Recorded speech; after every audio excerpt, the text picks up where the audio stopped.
What about you? Are you still his little girl, Beverly?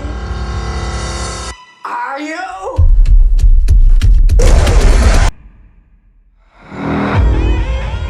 Hello.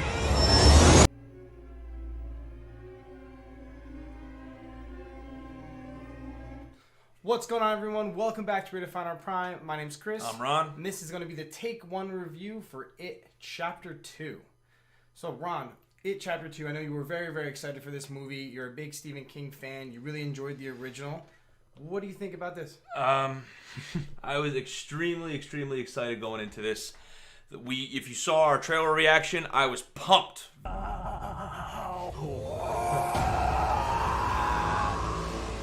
I was so excited. Even after with the credits in the first one, when it said Chapter 1, I was like, oh, good, they're going to do the adults. I kind of knew they were going to do that, but it was confirmed right off the bat. Yep. I loved the actors they chose. Oh my God, so that's the great thing to start off with, right? The casting, they could not have found better adult actors that actually look just like the kid. Yes. There's even some scenes in the movie where they show the kid and then it slowly like transitioned into the adult's face, and you're like, oh my, wow. Yes, but the key word is look. A lot of them looked like them, but I don't think it was the actor's fault, but a lot of them didn't do a good job portraying a realistic adult version. I thought Jessica Chastain did a great job with Bev. I thought the heavyset kid, played Ben, did a very good job. You don't necessarily act like a child when you're an adult, and I felt like a lot of them were still acting like children. Okay. Especially Eddie, the one who has all the germ phobias. I just thought that he was too much. It was too much. He should have grown up. He still could have had like hints of that, but I thought that he was still acting like his child self. And all of their arcs, they were still afraid of the same things they were when they were a kid. Billy still had the whole guilt of his brother, Georgie. Eddie, who was afraid of the germs, I thought he got over that in the very end of the first one. Bev was still afraid of her abusive father, but she, of all people, got over it. But she went into it, they do show it early. She goes into an abusive adult relationship. That's true, and that was in the book, that was in the TV movie, so I can't really blame that. A lot of the problems with this movie, see, I didn't read the book. It's too long right now for me to read for pleasure, to be honest with you. I would love to do it one day. I'm aware that a lot of things I did not like from this movie are in the book, so I think it's safe to say that there's parts of the books I wouldn't like. Key one being that stupid turtle mythology that you all, I'm sure, know about, and if you don't, please Wikipedia it. But I really just think that the adult storyline just doesn't work. I think they did it better than the TV version for sure.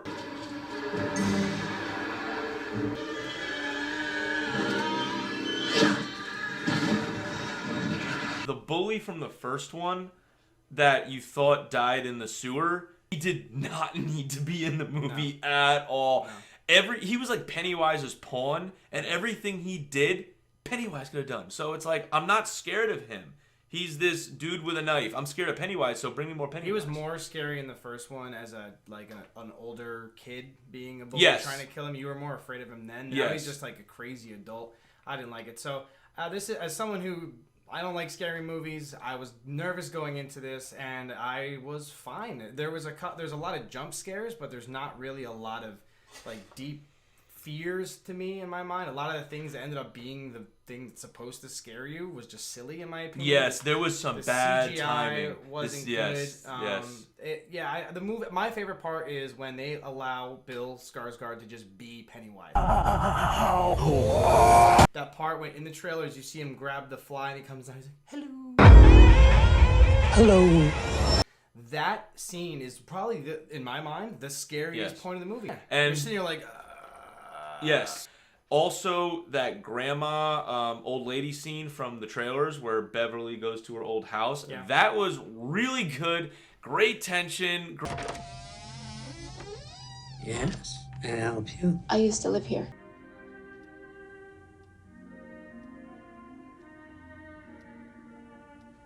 But tell me, how is it being back in Derry? Up until she runs at Beverly and transforms into whatever it is Pennywise wanted her to see, because when you saw her in the background getting all contorted and messed up, there were people in the theater that were like, oh my God, and I was just like, I guess you didn't see the trailer.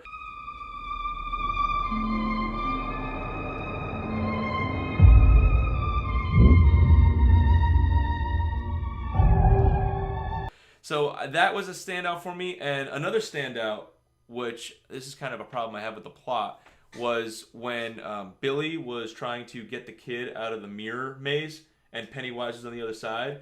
And Billy was banging on the glass, Pennywise was banging on the other side of the glass, and the kid was in the middle. So you had Pennywise trying to get to him to kill him, and then you had Billy trying to get to him to save him. And it was great, and I know this wasn't in the book, I know, but it would have been really cool if that was Billy's son, and Billy wasn't afraid of Pennywise anymore, but he was afraid of his kid being afraid of Pennywise. They shouldn't be scared of him anymore.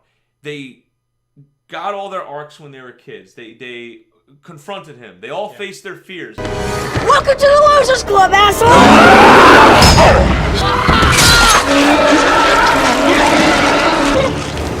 I'm gonna kill you! Hey, Bevy. Are you still my little girl? But for some reason, they still have their childhood fears again. And then, I'm not going to give away the ending, but I found it very underwhelming because it was similar where they were like, if we just not be afraid of him, we could beat him. It's like, we already knew that! Yeah. You knew that! Yeah, I thought that, so again, I don't know how the book goes, but I thought that so part of the premise is they move away except for Mike. And he calls them all back saying we have to fulfill the oath. We didn't stop it. Pennywise. But over the 27 years, they all forgot everything. That was in the book. That was in the book. It was like a Neverland I feel thing, like that was kind of a easy way to go around remembering what they're supposed to do to beat Pennywise. I felt like it would have been a better movie or just a better story. And now this is coming from me. Stephen King's obviously a master at his craft, but if it was just Pennywise was hunting again and they came back and they just had to try to find him to stop him, not this movie that was just 3 hours of a lot of flashbacks and old scares that we didn't see in the first one. There were so many flashbacks. It didn't add any value to what we're watching. It was just, I wasn't happy. It ended up being, I walked out with a kind of like a smile on my face, other than the fact I thought I wasted 3 hours saying I'm not scared. I was like, oh man, I've got nightmares tonight. No. I'm not ready for this. And I was just like, I wish I didn't go at all. So, yeah. And it was far too long. It was 3 hours long. You could have easily cut an hour, and I'm not kidding. You could have easily cut an hour and a half out. You could have cut out all their flashbacks when they were kids because you didn't need it. They gave all these new scenes that you didn't see from the first one as them as kids. But it was before they beat him as kids. So yes. It's kind of like, why did we need to know that? It was all over the place. It was a mess. And from what I understand, I heard the book is kind of a mess too in that way. That's what I hear. And I just don't think that the adult storyline works very well. I don't. And if there was ever a time where they should have changed the book, this might have been it. Well, I guess the book has no pun intended of passionate followers. They didn't want to take too many creative liberties. And go into stuff like that. But again, I mean, I don't really have anything else much to say than Pennywise is great. I wish there was more of him. I left saying, I wish we saw more of Bill Skarsgård. I wanted more Pennywise. I wanted more of his scares, him jumping out. My favorite part in the first movie is when Bill's going through the door and he goes through, he was able to beat the fear. And then he's like, guys, it's not that scary. It's not real. And then Pennywise, he breaks his voice and just goes, is this not scary enough for you? You want it to be more real? This isn't real enough for you, Billy. I'm not real enough for you. Holy shit.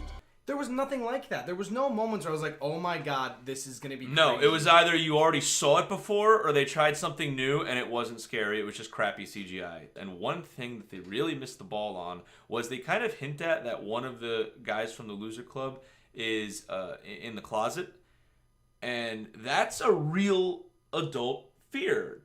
Fearing how people are gonna react to that, and fear, having that insecurity in yourself. And it would have been awesome to see him overcome it. Maybe they all, of course, accept him, and then he's not scared of Pennywise anymore. But it went nowhere. Pennywise was like, I know your secret. And then that was the only time he said it. It's like when they're, confronting him in the end, he could have brought that out, and that could have been this great character arc moment, but it went nowhere. Yeah, and again, if they wanted more ideas for how to scare adults, I mean, I'm sure we can ramble off a few right now. Tax returns, debt. There you go. There's two. He could have been like having to move back in with your parents. It's like all of a sudden, like one of the characters can walk in a room and Pennywise has an accountant outfit on. He just hands him a form that says you're being audited. Like there's a lot of things that they could have went with, but they didn't. So at the end of the day, let's just give it a rating, right? So I'm just gonna say skip it in general. I think you should just watch it chapter 1 and keep that great movie in your head. I think this tarnishes the movie, the series. They should never release a 5-hour long like chapter 1 and 2 together, because you're in the middle of it when one ends, you're like, oh, this is so good, and then it's just gonna be 3 more hours.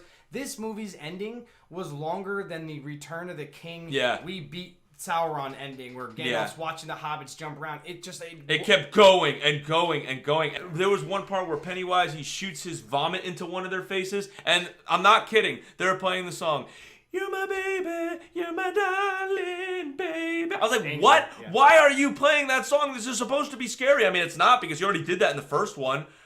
You know, so what do you give it, Ron? I wanted so bad to recommend it, but I can't. I'm going to have to say skip it too.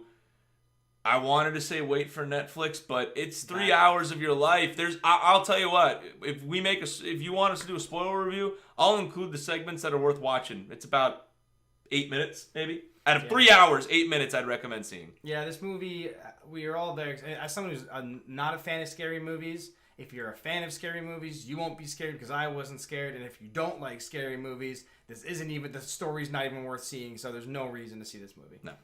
And it hurts our soul. It does, it really does. Guys, we apologize if we offended anyone by saying this movie sucked, but if you can just do us a favor, click on that subscribe button if you haven't done it already, and we're going to continue to just pump out awesome content for you here on Redefine Our Prime. So guys, have a great rest of your day, and thanks so much for watching. Sorry, Pennywise. Man, that was a waste of 3 hours. Yeah, I was waiting to see Georgie come back. Oh, man, well, nah.